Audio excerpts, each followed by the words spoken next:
The concept of death certificate is split like a tree with branches. If you cut it off, it grows more from that particular part you've cut off. In other words, the function of that thing called death certificate, it it's not only triggered when someone physically dies, so to say.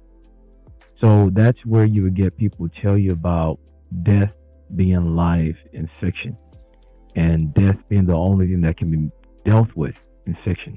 So if you are looking for an evidence that says, okay, this child does not fall under this particular jurisdiction, the closest thing they can use on their record is the template for a death certificate because they can only function in fiction. And the closest thing that they can use in fiction to demonstrate something exists, or in this case, does not exist, is the birth certificate. The same thing that they use to close out that birth certificate. The same thing they would issue to you as template that someone does not exist. The only difference here is their ability to monetize it is basically barred. Because in order for death certificate to be monetized, what precedes it, which is the birth certificate, is required.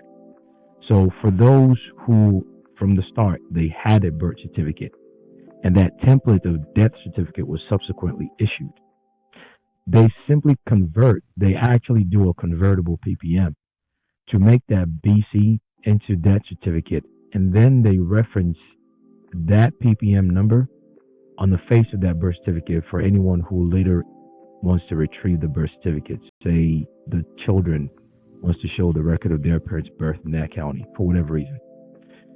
But compared to you, there's